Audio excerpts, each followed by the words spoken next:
আল্লাহ তাআলা বলছেন ওয়ালা ইয়াহুজ্জু আলা তুআমিল মিসকিন ফাওয়াইলুল লিল মুসাল্লিন। আল্লাহ তাআলা বলছেন দুর্ভোগ, আবার ওয়াইল একটা জাহান্নামেরও নাম বটে। আল্লাহ তাআলা বলছেন দুর্ভোগ ওই নামাজীদের জন্য। কারা? আল্লাযীনা হুম আন সলাতিহিম সাহুন, যারা সালাত আদায় করে, যারা নামাজ পড়ে অস্বস্তি সহকারে, বিরক্তি সহকারে, অস্বস্তি সহকারে, এদের জন্য আল্লাহ তাআলা বলছেন একটা জাহান্নাম আছে, তার নাম ওয়াইল। এরা দুর্ভোগ। এই তাহলে আল্লাহ নামাজীদের কথা বলছেন না বেনামাজীদের কথা? নামাজীদের কথা, মানে সাংঘাতিক গেঁড়াকল।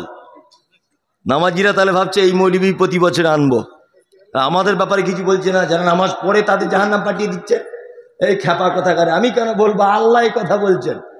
কি বললাম বুঝলেন না? এবারে এইটার একটু দুনিয়াবি কথা দিয়ে আপনাকে বোঝাই যে আল্লাহ কেন এই কথা বলছেন। এক, আমাদের সমাজে 4 কোয়ালিটির নামাজি পাওয়া যায়। কত কোয়ালিটির? 4। এক, শুধু জোহরে যায়, আসরে যায়, মাগরিবে যায়, এসাতে টাইম পায় না, ফজরে ঘুম ভাঙে না, এই এক কোয়ালিটির নামাজি। 2, শুধু মাসে 4 দিন যায়, জুম্মার দিন কটা। 3, আরেক শ্রেণীর লোক আছে শুধু 2 দিন যায়, ঈদুল ফিতর, ঈদুল আজহা। 4, আরেক শ্রেণীর মানুষ সালাত আদায় করে, 5 ওয়াক্তই করে, কিন্তু না জেনে করে। 30 বছর লোকটা নামাজ পড়ছে। চাচা দুয়ায় কুনুতটা বলো তো। আমি কি আর জানি, বয়স হয়ে গেছে, এত বড় দুয়া। বলে হাসছে দাঁত বার করে। চাচাকে 5 টাকা কম দেন দোকানদার, ও ঠিক বুঝতে পেরে যাবে। ও ঠিক জ্ঞান আছে যে 2 টাকা কম হয়েছে, কিন্তু কুনুত জানে না। ওই লোকটাকে দেখতে পাবেন কি না রুকুতে গিয়েও, সেজদাতে গিয়েও সামি আল্লাহু লিমান হামিদা, সবাই বলছে রব্বানা লাকাল হামদ। ও চাচা তুমি যে 30 বছর নামাজ পড়ছো, সব জায়গাতে তো তুমি ঠোঁট লড়াচ্ছ, বলছো কি? তুমি তো দুয়ার জানো না। হে জানো না, তুমি বলো কি? তার মানে তুমি মসজিদে গিয়েও ধোঁকাবাজি করছো। ঠিক বলছি কিনা বলুন? এরকম লোক আছে না নাই? 30 বছর বয়স, একটা নামাজি এখানে আসুক, একটা নামাজি যে ও দুয়া শেখার চেষ্টাটাও করে না, দুয়া শেখার চেষ্টাটাও করে না। তবে অনেক মসজিদে এরকম পরিবেশ আছে, দুয়া শেখানো হয়, বইপত্র রাখা আছে, কিন্তু এটা তদন্ত করলে পাওয়া যাবে অনেক মানুষই আছে 30 বছরের নামাজি, সব দুয়া জানে না। আছে না? অবশ্যই আছে। ও তাহলে বলে কি? মানে ও মসজিদে গিয়েও ধোঁকাবাজি করে। ইকামতও জানে না বলছে, ওই যে বলছে ইকামতও জানে না। আছে না নেই? তাহলে এরা সালাত আদায় করে কিন্তু না জেনে কি করে। এইবার আপনাদেরকে আমি একটা প্রশ্ন জানতে চাইছি, আমার জানা নেই, আপনাদের কাছ থেকে জানতে চাইছি। এক, যারা শুধু জুম্মাতে পড়ে, যারা 2 ঈদে পড়ে, 1 ওয়াক্ত যায় 1 ওয়াক্ত যায় না, আর যারা দীর্ঘদিন যাবত না জেনে পড়ছে, আচ্ছা বলুন তো এই 4 জনের ভিতরে নামাজি কে? হ্যাঁ, আমি তো জানা নেই বলে আপনাকে জানতে চাইছি। কে নামাজি কেউ আছে?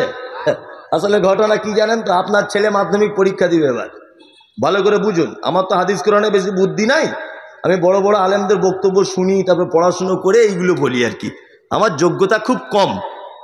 তা আপনার ছেলে মাধ্যমিক পরীক্ষা দেবে, 4টে সাবজেক্টে তার পরীক্ষা হবে, ধরে নেন ও 3টেতে পেয়েছে 100-100, 3টেতে কি 100-100, আর একটাতে পেয়েছে 0-0-0।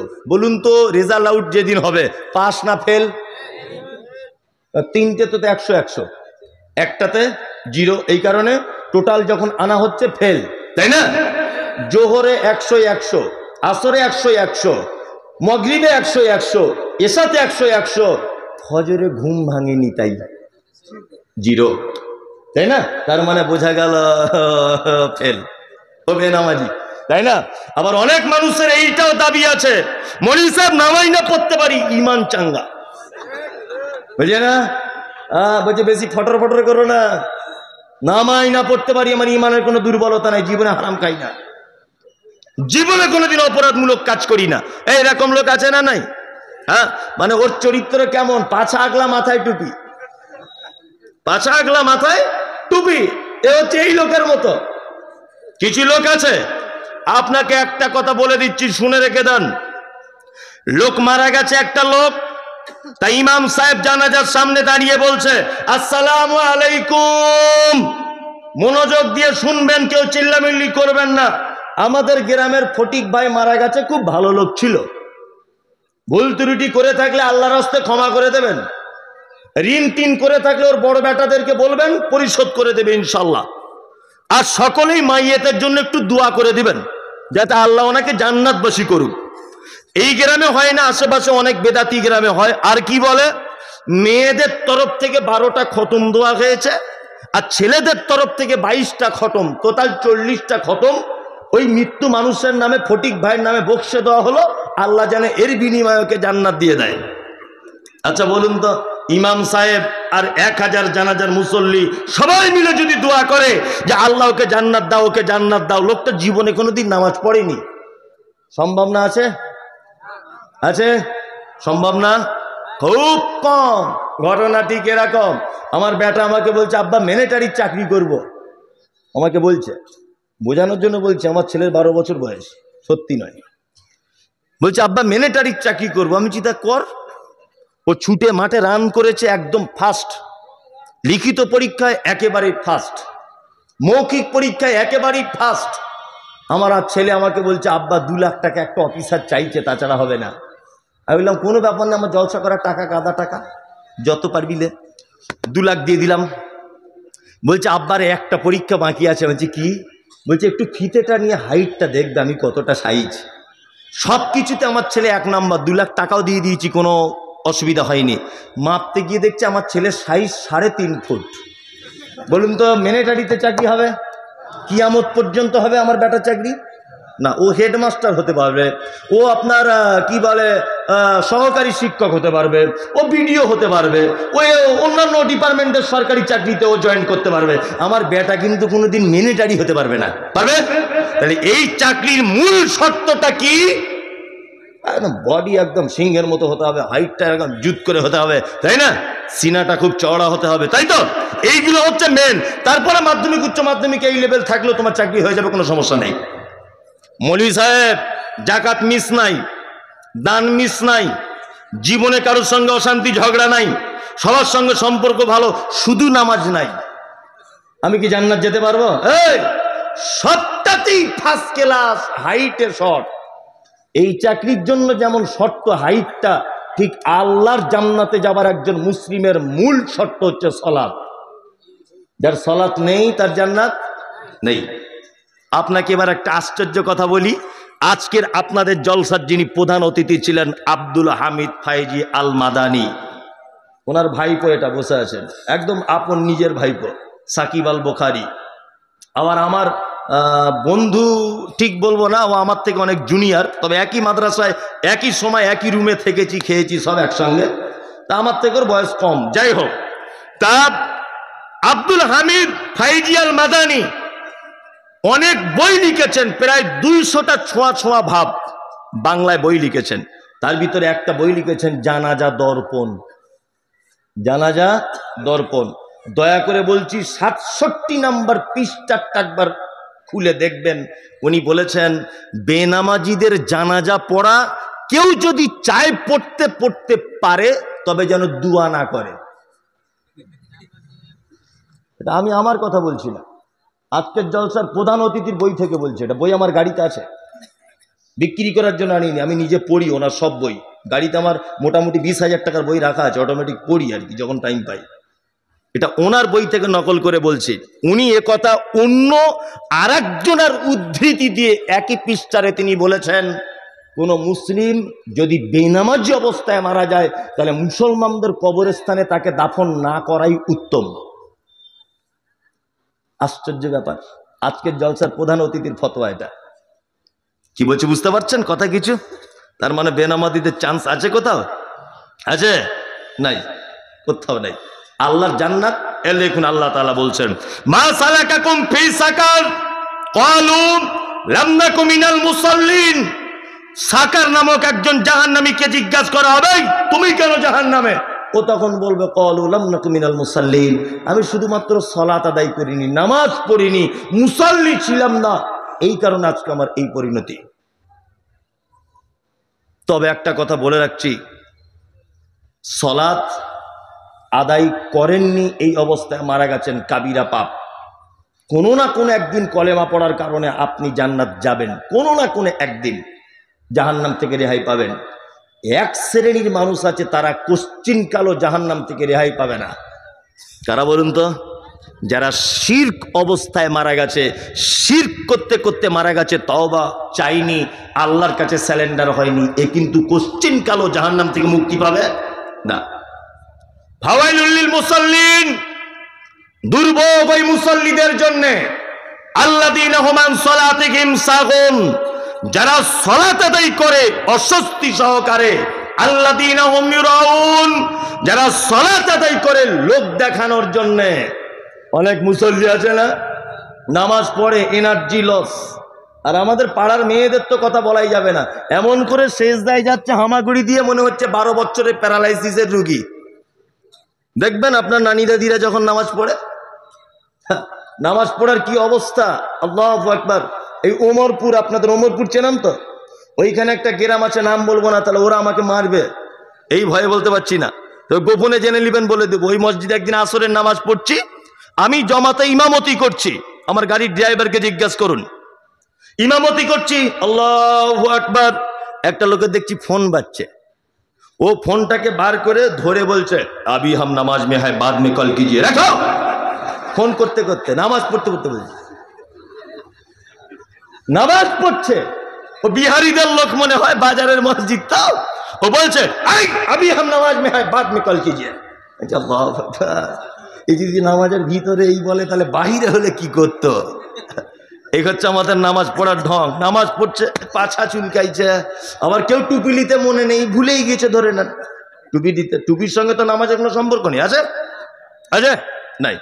তবে আজকে আরকানুল ইসলাম বলে একটা মুজাফফর বিন মহসিন সাহেব বই লিখেছেন, ফতোয়া আরকানুল ইসলাম, ওতে লিখছিলাম যে, দেখছিলাম যে আল্লাহ রসুল কখনো যে খালি মাথাতেও নামাজ পড়েছেন এই মর্মেও কোনো হাদিস পাওয়া যায় না।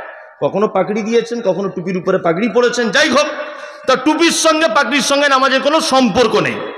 এটা একটা সুন্দর পোশাক, আপনি পরবেন এতটুকুই। যাই হোক, টুপি পরতে মনে নেই, টুপিটা পকেট থেকে বার করলি, বাবা মাথায় দিলি, একরকম হলো। ও আবার ঢং করে বার করে জুত করে ফুঁক দিয়ে টুপিটা ফুলিয়ে তবে মাথায় দিচ্ছে, ওর নামাজ বাতিল। কারণ মাদানী সাহেব আছেন, উনি জানেন যে নামাজের ভিতরে কোনো কাজ চলবে না। কি বললাম বুঝলেন? এই যে টুপি বার করলেন, জুত করে ফুঁক দিলেন, ঝেড়ে নিলেন, ফুলিয়ে তবে মাথায় দিলেন, এটা কাজ কি কাজ হয়? কাজ তো, নামাজ বাতিল হয়ে যাবে। খুব সাবধান, আল্লাহ তাআলার ভাষা শুনুন। আল্লাহ তাআলা বলছেন তারা সালাত আদায় করে কিন্তু ভক্তি সহকারে করে না, ইউরাউন। আর তারা দুর্ভোগের ভিতরে, যারা সালাত আদায় করে লোক দেখানোর জন্য, লাস্ট ওয়ায়ামনাউন আল মাউন, আল্লাহ তাআলা বলছেন দুর্ভোগ তাদের জন্য যারা তার প্রতিবেশীকে সামান্য উপকার করা থেকে নিজেকে আটকে রাখে। প্রতিবেশীকে উপকার করা থেকে কি করে? নিজেকে আটকে রাখে। এক কথা জিজ্ঞেস করে নি, জি, খোঁটা দেয়, প্রতিবেশীকে কিছু দিয়ে, অভাবী দুস্থ মানুষকে কিছু সহযোগিতা করে না, ধনী মানুষের বাড়িতে গরিব মানুষের বাড়ি পাশাপাশি, কাউকে খবর নেয় না, সে যদি তার বাড়িতে কিছু চাইতে যায় তাহলে দেয় না। অথচ মুহাম্মদ সাল্লাল্লাহু আলাইহি ওয়াসাল্লাম একথা বলেছেন কি, কোন প্রতিবেশী যেন আরেকটা প্রতিবেশীর দেওয়ালে কাঠ বা কুঞ্চি এই জাতীয় কোনো জিনিস যেন টেক লাগিয়ে রাখতে যেন নিষেধ না করে। খুব কঠিন ব্যাপার। আমার সময় তো 11টা পর্যন্ত। আচ্ছা আচ্ছা আচ্ছা, ঠিক আছে ঠিক আছে, আমি ঠিক জায়গাতেই আসছি। এখন আমাকে বারবার কি বলছে আপনারা বুঝতেই পাচ্ছেন সব। তবে আমি এটা আপনাদেরকে আর একবার বলে দিচ্ছি, লালগোলা এলাকাতে আমি যে জলসা করেছি আগে, মানে কোনো গ্রাম বাদ নাই, তাই না? আর সুর করে করে খুব আদায় করেছি, আমি কিন্তু এখন আর করি না, এখন আর করি না। আদায় টোটালি করেন না, না করি তো ওইরকম বানিয়ে বানিয়ে দোয়া করা হাদিসে মানা আছে, ওই জন্য আর করি না, ওই জন্য আর করি না। মাদানী সাহেবরা বুঝতে পারছেন। যাই হোক, তারপরেও আদায় করার অনেক রকমের ক্যাপাসিটি থাকবে, এর ভিতরে আদায় করে নিতে হবে। আচ্ছা যাই হোক, এবার আপনাদেরকে সব বিষয় বাদ দিয়ে জান্নাতে যাবার একটা সহজ রাস্তা বলে দিচ্ছি, ইনশাল্লাহ আমল করব, ইনশাল্লাহ ইনশাল্লাহ। এক, বলুন তো পৃথিবীতে কোনো মানুষের মাধ্যমে জান্নাত যাওয়া যায়? যায়? পৃথিবীতে কোনো মানুষের মাধ্যমে জান্নাত যাওয়া যায়? যায়। পিতা মাতার সেবা করার মাধ্যমে জান্নাত যাওয়া যায়। কি বললাম বুঝলেন? হ্যাঁ, এদের সেবা করার বদৌলতে এদের মাধ্যমে কোথায় যাওয়া যায়? জান্নাত যাওয়া যায়। পৃথিবীতে আর কাউকে সেবা যত্ন করে আপনি যে জান্নাত চলে যাবেন এরকম কোনো ব্যাপার নয়। আল্লাহ নেকি দিবে অফুরন্ত, কিন্তু পিতা মাতার সেবা যত্ন, তাদের সঙ্গে সদ্ব্যবহার করলে কোথায় পাওয়া যায়? জান্নাত পাওয়া যায়। আপনাদের এখানে পিতা মাতারা সেবা যত্ন পাচ্ছে তো?